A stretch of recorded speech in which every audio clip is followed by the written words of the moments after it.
예, 감사합니다. 오늘 제목을 올려달라 그랬는데 제목이 어디로 갔어요? 제목이 안 올라가 있네. 미래는 미래는 우리의 미래는 예수 그리스도시다. 그게 이제 이번 주 제목이에요. 우리의 미래는 예수 그리스도시다. 그래서 오늘 본문의 그 말씀에 보면 이런 말씀이 나와 있어요. 5장에 보면 17절이죠. 오늘 본문 17절 다시 한번 읽겠습니다. 그런즉 누구든지 그리스도 예수 안에 있으면 피조물이라 이전 것은 지나갔으니 보라 새 것이 되었도다. 아멘. 그리스도 안에 계십니까? 여러분 모두가 예수 그리스도 안에 있다면 새로운 피조물이 된 겁니다. 오늘 이 말씀의 뜻이 뭘까 하는 내용을 말씀을 통해서 우리가 나눠보려고 그럽니다. 미래는 줄기세포와 같습니다. 그래서 우리에게 주신 이 미래가 없다면, 미래가 없으면 인생이 꿈이 없는 거죠. 내일이 없다는 거예요. 미래가 없다는 거예요. 아우슈비츠 탄광 수용소 속에서 사람들이 죽어가는 사람들과 끝까지 남는 사람들의 분석을 해본 책이 있어요.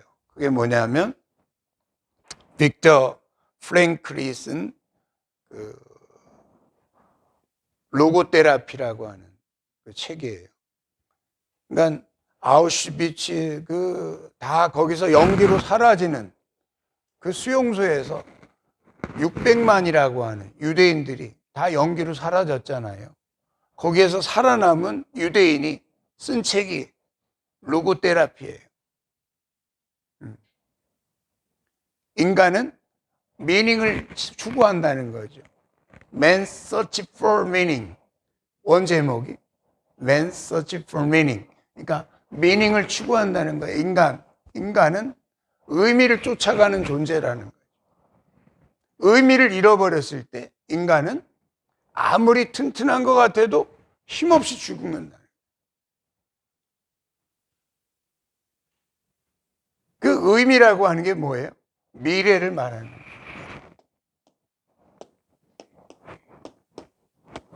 meaning.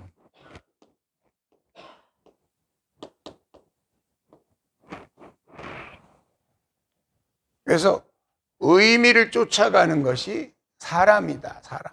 원숭이하고 사람이 다른 까닭은 의미를 쫓아가는 인간의 존재하고 다른 그 동물들하고 그런 차이가 있는 거예요. 그 차이가 없다면 인간은 인간으로서의 의미가 없어요. 그래서 예수님이 오셔서 뭐라고 그래요? 사람은 떡으로 사는 존재가 아니고 뭘로 산다? 의미로 살아간다는 거예요. 말씀으로 살아간다는 거예요. 말씀이라는 게 의미예요. 의미.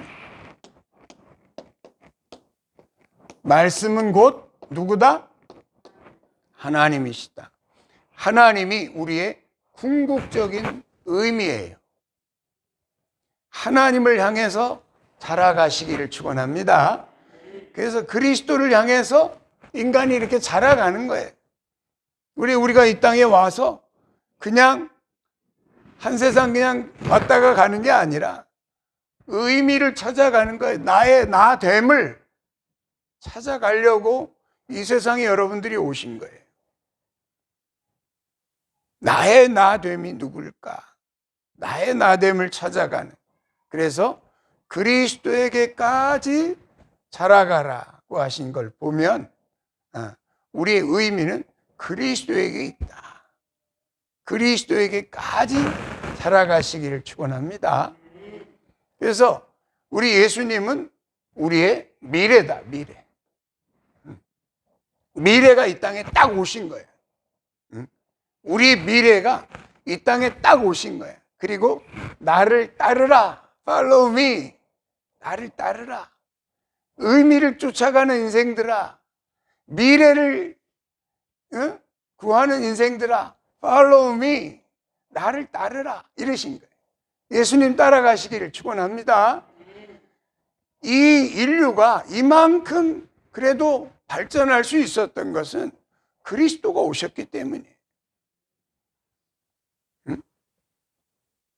인류가 그전에는 여성의 인권이나 아이들의 인권이나 모든 이런 것들이 정말 가치 없는 그러한 시대에 우리 예수님이 어린아이들을 보면서 일로 와. 시우야 일로 와. 항률아, 주영아 이렇게 예수님이 어린아이들을 품으시면서 이런 아이들의 거야 하나님의 나라는. 하나님의 나라는 이런 아이들의 것인 줄로 믿습니다.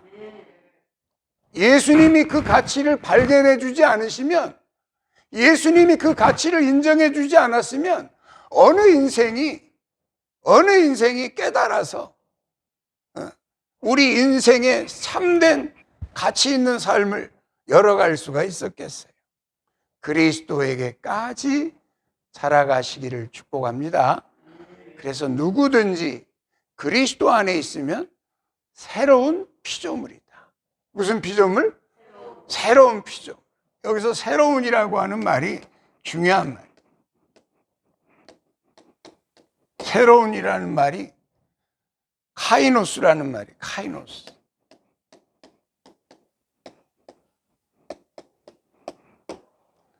이 새로운 피조물이라고 하는 이 말이 어디에 또 쓰이냐면 새 언약의 일꾼이다 할 때 카이노스라는 말이 나와요. 그리고 또 이 카이노스가 어디에서 나오는가 하면 새하늘, 새 땅이라고 할 때 카이노스가 나와요. 그리스도 안에 새로운 피조물의 역사가 시작됐다는 말은 새로운 창조물이 나왔다는 거예요. 그리스도 안에 누구든지 그리스도 안에 있으면 새로운 피조물이 되는 줄로 믿습니다. 이 말을 조금 더 다른 표현으로 하면 새로운 인류가 시작되었다. 오늘날 우리 과학 만능의 시대에 쓰여지는 유전적인 그 진화론적인 언어로 표현한다면 새로운 인류가 출발했다. 새로운 인류의 1호가 바로 예수님이시다. 왜? 그분만이 흠과 점과 티가 없으신 100% 사람이다. 하나님의 형상을 그대로 잃어버린 것이 없이 그대로 가지고 오신 진짜 사람으로 오신 분이 예수 그리스도시다. 그래서 예수 그리스도가 이 땅에 오시면서 하신 일이 뭐냐? 내가 오늘 너희를 낳았도다. 베드로에게 내가 오늘 너를 낳았도다. 예수 그리스도가 이 땅에 오셔서 하시는 일들이 뭐냐? 새로운 피조물을 만들기 시작하셨다. 여러분이 그리스도 안에 있으면 새로운 피조물이요, 새 언약의 일꾼이요, 새 하늘 새 땅에 들어갈 사람들이 될 줄로 믿습니다. 그것이 바로 카이노스야. 카이노스. 예수 그리스도 안에 있어야 새로운 피조물이 되고 마지막 아담의 그 DNA를 가진 새로운 사람들이 된다. 그래서 이 시대의 용어로는 줄기세포라는 말로 내가 이렇게 표현을 하고 있어요. 미래가 우리의 줄기세포다. 예수 그리스도가 미래가 없는 인생들이 그 포로 수용소에서 그냥 죽어가더라는 거예요. 그 빅터 프랭클이라고 하는 원래 심리학자인데 오스트리아 빈에서 의사 생활을 하다가 그 당시에 이제 유대인이 되어서 끌려간 거예요. 아우슈비츠 그 수용소로 끌려간 거예요. 거기서 약 3년간의 수용소 생활을 했어요. 끌려간 사람 중에 대부분은 다 그냥 그 열차에서 내리자마자 손가락으로 다 좌로 우로 좌로 이렇게 하면 자기는 우측에 섰는데 좌측에 있었던 90%의 사람들이 기차에서 내리자마자 바로 가스실로 들어가서 완전히 뭐 샤워하는 줄 알고 다 빨가벗겨갖고 들어가는데 거기서 샤워기에서 물이 나오는 게 아니라 가스가 나오는 거예요. 독가스가 나오는 거예요. 샤워기에서. 독가스가 거기서 다 독가스 먹고 죽고 바로 거기다가 다 불로 태워가지고 연기가 돼서 없어져요. 그래서 죽은 유대인들이 600만에 달아요. 말이 600만이지 엄청난 거 아닙니까? 지금도 독일 총리가 얼마나 그때의 일을 죄송하게 사과하잖아요. 역사인 거죠. 역사인 거죠. 근데 그 안에서도 이 심리학자인 프랭클이 이렇게 보니까 어떤 사람이 자기가 밤에 꿈을 꿨다는 거예요. 꿈에 자기에게 음성이 들리기를 당신은 3월 31일 날 포로 수용소에서 자유의 몸이 됩니다. 그 당시 그 수용소에 있는 사람들의 모든 꿈은 언제 전쟁이 끝나느냐. 그래서 우리가 이 수용소에서 언제 나가서 자유의 몸이 되냐. 이거가 이제 다 그들에게는 미래고 꿈인 거죠. 근데 한 사람이 밤에 꿈을 꿨는데 당신은 3월 30일 날 자유의 몸이 된다. 이 사람이 그날을 위해서 막 총기가 나오고 막 힘이 나오고 막 또 활력이 나오고 막 그러더래요. 이 의사가 관찰해 보니까. 근데 3월 31일이 갈수록 전쟁이 끝날 기미가 없으니까 아무 이유도 없는데 시름시름 알 테니 3월 30일 날 정말 해방자가 되더라. 세상을 떠나는 포로의 문에서 자유한 게 아니라 이 세상을 떠나는 죽음을 맞이하더라 이 말이에요. 왜? 철장문이 열릴 미래가 없으니까 스스로 거기에 갇혀서 죽더라 이거예요. 의미를 잃어버리니까, 내가 살 의미를 잃어버리니까 사람은 급격하게 면역력이 떨어지고 죽더라는 거죠. 그리고 많은 통계를 보니까 성탄절, 크리스마스와 1월 1일 그 사이에 사망자가 제일 많이 생겨나더라. 이유인즉슨, 그러니까 1945년도에 우리도 해방을 맞이했잖아요. 이 사람도 그때 거기에 들어 있었던 거야. 1944년도 마지막 성탄절 12월 25일부터 1월 1일 그 사이에 수많은 사람들이 죽더라는 거예요. 그 수용소에서. 조금만 더 견디면 8월 15일이 해방인데, 그 전에 우리가 이 성탄절 날 여기서 자유하게 되겠지라고 하는 미래와 소망을 갖고 있던 사람들이 그게 없어지니까 급격하게 병이 걸려서 죽고 없어지더라는 거죠. 다시 말해서 사람은 잘 먹어서 살아가는 존재가 아니라 의미를 따라가는 존재다. 뭐를 따라가요? 의미가 있을 때 살아낸다는 거예요. 이 프랭클이라고 하는 의사도 자기 가족이 그 삶의 의미였던 거예요. 내가 여기서 기어코 살아서 내 가족을 만나리라. 그 부인이 아주 천사 같은 부인이었는데 자기 부인을, 자기 가족을 만나겠다고 하는 그 오직 한 의미를 가지고 막 거기서 면도가 되겠어요? 뭐 영하 17도, 영하 20도 막 그 추운데 딴 사람들은 먹을 것도 없는 그 자리에서 이 사람은 깨진 유리병을 주워가지고 면도를 했다는 거예요. 왜? 쌩쌩하게 보여야 가스실로 안 보내니까. 시름시름, 이게 병자인지 뭔지 이렇게 시름시름 보이면 다 가스실로 보내니까 생생하게 보이려고 자기는 하루도 빠짐없이 그 깨진 유리병으로 면도를 했다는 거예요. 의미를 쫓아가는 존재가 사람이다. 사람은 떡으로 사는 존재가 아니라 의미로 사는 존재고, 궁극적인 의미는 하나님이신 줄로 믿습니다. 그래서 너희가 하나님의 입에서 나오는 모든 말씀으로 살 것이니라 하신 이 말씀이 진리인 줄로 믿습니다. 하나님께서 이 땅에 직접 오신 거예요.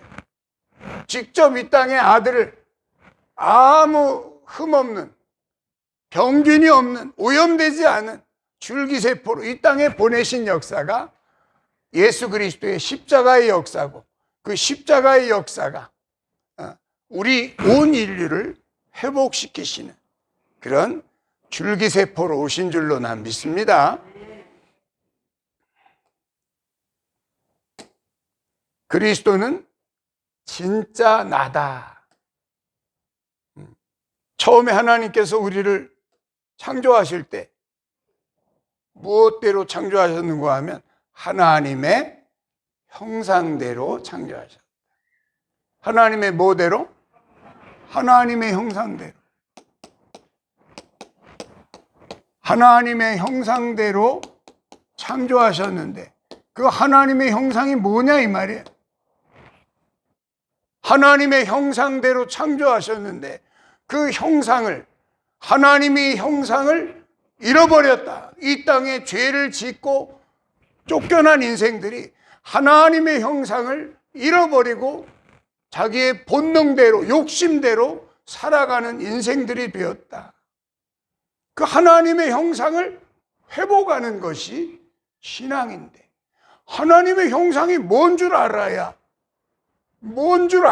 회복을 하지. 하나님의 형상이 뭡니까? 고린도후서 4장 4절에는 이렇게 말씀하고 계십니다.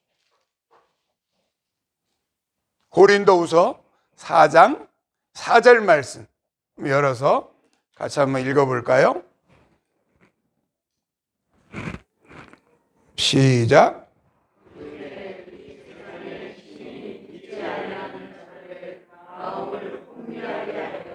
그리스도의 영광의 복음의 광채가 비치지 못하게 함이니 그리스도는 하나님의 형상이니라. 아멘. 그리스도가 하나님의 형상이라니. 하나님의 형상을 회복하시기를 축원합니다. 하나님의 형상을 회복하기 위해서 주님께서 이 땅에 오신 거예요. 그리고 너희가 내 피를 먹어라, 내 살을 먹어라. 그러지 않으면 너희가 나와 같이 진짜 아들이 될 수가 없다. 사람이 될 수가 없다. 회복될 수가 없다. 그러기에 예수님께서 주고 싶으셨던 것은 예수님의 피였던 거예요. 예수님의 피를 마시는 예배 시간이 되시기를 축복합니다. 예수님의 피가 아니면, 예수님의 피 한 방울 속에는 예수님의 전체적인 형상이 다 들어있어. 모기가 빨아먹은 그 몇만 년 전에 화석에서 나온 모기가 빨아먹은 그 피 한 방울 속에 공룡의 피가 들어있어가지고 그거를 증식시키니까 공룡이 나오더라는 거 아니에요? 그게 과학입니다. 피 한 방울 속에, 여러분들 머리카락 하나 속에 여러분이 누구인지 다 정보가 들어있어요. 머리카락이 다 똑같은 것 같으지만 우리가 볼 때는 다 시커머니까 아, 머리카락은 똑같은가 보다. 하지만 이재용의 머리카락과 고현석의 머리카락이 다르다. 만약에 내 머리카락이 이재용의 머리카락의 DNA랑 일치한다면 나는 여기 안 있고 어디가 있겠어요? 삼성의 그룹 총수가 되어 있을 것이다. 예? 말만 해도 재밌네. 이 머리카락이 다 똑같은 것 같아도 머리카락 뽑아가지고 딱 검사하잖아. DNA. 응? 여지없어. 너는 내 자식이다. 너는 내게 아니다. 이게 딱 나온대. 머리카락 속에서. 그 속에 뭐가 있으니까? DNA가 들어있어요. 예수님의 DNA가 바로 하나님의 형상인 줄로 난 믿습니다. 예수님께서 이 땅에 주고 싶으셨던 그 예수님의 DNA를 받은 자들마다 새로운 피조물이 되어서 새 언약의 일꾼이 될 것이고 새 하늘과 새 땅의 주인공들이 될 줄로 난 믿습니다. 그리스도로 우리의 미래가, 나의 미래가 똑같은 무슨 공장에서 나온, 우리가 사진에서 보는 머리가 길고 코가 크시고 서양 그런 예수님이 다 된다는 말이 아니라 정말 나의 나됨을, 우리 각자는 다 유니크한 존재입니다. 특별한 존재예요. 누구 하나 똑같은 사람이 없어. 베드로가 달랐고 야고보가 달랐고 요한이 달랐지만 그 속에 예수님의 DNA가 들어가니까 그들이 다 그리스도로 성장한 줄로 믿습니다. 산티아고라고 하는 그 순례길이 있잖아요. 그죠? 산티아고. 그 산티아고가 야고보의 이름이더라고요. 스페인에 있는 길인데 그 산티아고가 800km의 그 여정이랍니다. 그 길을 가려고 사람들이 막 예수님의 DNA를 받은 그 사람들이 이 땅에 스페인의 어떤 수호신이 되어 있더라고. 스페인의 수호신이 산티아고더라고. 산티아고. 그 노인과 바다를 쓴 해밍웨이가 주인공으로 누구를 썼어요? 산티아고를 쓰더라고. 고시야, 고시. 산티아고.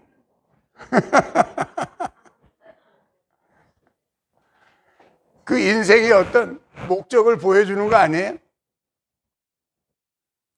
여러분들이 야고보를 닮아갈 필요는 없지만 결국은 야고보도 요한도 베드로도 예수님의 DNA를 가진 그리스도로 완성되어 간 줄로 난 믿습니다. 그리스도의 몸이 되어서 모두 그리스도의 머리를 받쳐드는 그리스도의 몸이 되어서 여전히 그들이 살아있고 아브라함과 이삭과 야곱과 함께 천국에 앉을 자들은 죽은 자들이 아니라 여전히 살아있을 때 그리스도의 몸이 되어서 그리스도를 머리로 연결되어 있는 하나님의 나라인 줄로 나는 믿습니다. 그래서 우리의 미래를 알아야 된다. 미래를 아는 사람만이 이 세상에서 제대로 살아남는 자가 되는 거예요. 살아있어서 살아있는 것이 아니라 이 시간을, 이 세상을 제대로 지나가는 그 의미는 나에게 미래가 있느냐? 나에게 미래가 있느냐? 아우슈비츠 그 수용소에서 미래가 있는 사람만 살아남더라 이 말이에요. 의미를 아는 사람만이 살아남더라 이 말이에요. 내가 왜 이 수용소에서 이렇게 깨진 유리병으로 내 면도를 해야 되는지 의미를 아는 사람만이, 내가 왜 이렇게 차갑고 하루에 감자 한 덩어리로 하루를 산답니다. 근데 그것도 없어서 못 먹을 때가 많았다고 그래요. 그래도 거기서 3년이라는 세월을 버텨올 수 있었던 것은 내가 기어코 살아서 내 가족을 만나리라 하는 분명한 자기의 의미를 가지고 나름대로의 미래를 가지고 있었던 사람들이 그곳에서 살아남았던 것처럼 오늘날 이 땅을 살아가는 여러분들은 그리스도 안에 새로운 피조물이 되어서 정말 왜 사는지의 이유를 알고 살아가는 미래가 있는 분들인 줄로 난 믿습니다.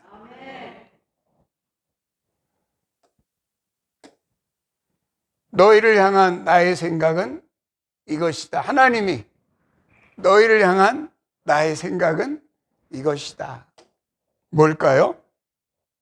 우리 한번 읽어봅시다. 시작.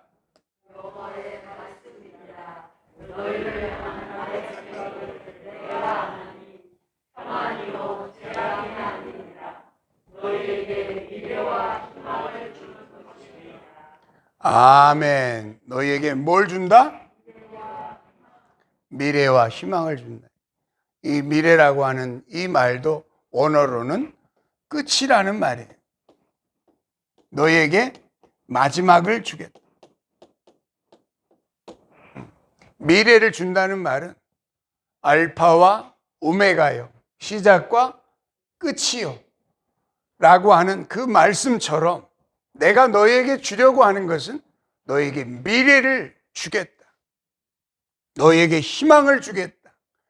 너희에게 주려고 하는 궁극적인 나의 계획은, 이 생각이라는 말은 계획이라는 말과 같은 말이에요. 계획. 나의 계획은 너희에게 재앙을 주고자 하는 것이 아니라 너희에게 희망을 주는 것이요, 너희에게 미래를 주는 것이 내 계획이다 하시고 예레미야 29장 11절에 말씀하고 있어요. 이 말씀을 꽉 붙잡은 사람이 있었어요. 누굴까요? 다니엘이었어요. 아이고, 박수 한번 쳐드립시다. 어떻게 알았어? 다니엘인지. 여기 다니엘이라고 나와 있나? 다니엘이 잡은 거예요. 이 말씀을 꼭 잡은 거예요. 암담한 현실이에요. 바벨론에 다 끌려가서 포로가 돼가지고 암담한 현실인데 이 말씀 바로 앞에 하나님께서 28절에 10절에 그렇게 말씀하고 계시는 거예요. 내가 70년 지나면 다시 너희를 돌아오게 할 거야. 그러니까 내가 너희를 향한 내 생각은 평안이고 재앙이 아니다. 너희에게 미래와 희망을 주는 게 내 계획이란다. 이 말씀을 꽉 붙든 분이 다니엘이에요.